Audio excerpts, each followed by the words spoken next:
Who are you? Catchphrase. Catchphrase? Well, and don't think one up yet. Although catchphrase is a pretty cool catchphrase. Et catchphrase indeed, mon ami bien trop musclé pour être naturel. Free Guy. Est-ce que la simple existence de ce film mérite que vous fassiez votre passe sanitaire, votre vaccin et que vous alliez le voir en salle de cinéma? La mer Noire. Non. Mais est-ce que ce film mérite quand même que vous alliez y jeter un œil? Probablement oui. Et cette vidéo est maintenant terminée, si tu as aimé, tu peux t'abonner, laisser un like, un commentaire et reprendre une activité normale. A ciao et bon dimanche. Bien évidemment, je déconne, mais va voir le film, ne serait-ce que pour te former une opinion. Non, je déconne, regarde cette vidéo, laisse un like, abonne-toi et après seulement t'auras envie d'aller voir le film. C'est prouvé scientifiquement.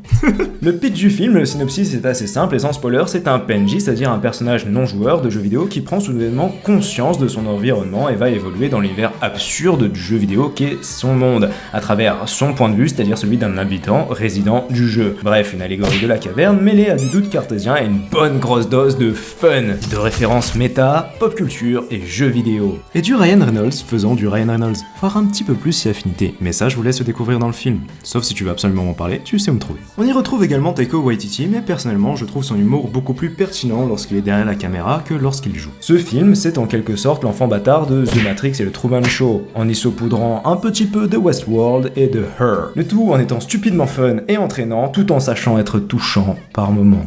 Et si tu as grandi avec des portal guns, tu as grandi avec des gravity guns, si tu as grandi avec des guns d'âme, avec du GTA, avec du Counter-Strike ou du Fortnite, en bref si t'aimes bien tirer des coups quoi.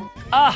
Et cette phrase sonnait vachement mieux dans ma tête. Ce film est une lettre d'amour qui t'est ouvertement adressée. Ce film, c'est, à l'exception du dernier acte, du bon fanservice. C'est-à-dire pas le gros lourdingue fanservice qui nous montre des filles en tenue légère et gros seins sur la plage. Non, c'est un film fait pour les fans, par des gamers, des gens qui comprennent notre univers, notre psychologie, la stupidité, l'absurdité des jeux qu'on aime, qui arrivent à en rire et à nous faire rire sans se moquer.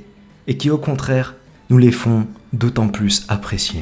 En conclusion, ce film n'est certainement pas un chef-d'œuvre qui gagnera un prix ou palme d'or, mais si on le prend pour ce qu'il est, c'est-à-dire un petit film sympathique sans prétention, il reste un assez bon divertissement, surtout pour un film qui parle de jeux vidéo, et ça, c'est assez rare. Du coup, fonce le voir, et si c'est déjà fait, je t'attends en partie commentaire. C'était le All Trade Jack, voici mon avis sur Free Guy. Qu'est-ce que tu en as pensé? Est-ce que tu l'as vu? Est-ce que tu l'as aimé? Est-ce que tu es d'accord avec moi? Peut-être pas du tout d'ailleurs. Fais-le moi savoir dans les commentaires. Et en attendant, je ne te souhaite pas une bonne journée, mais une super journée. Ciao! Il se repose. Il repose en paix. Cet homme est mort. Il dort comme un bébé.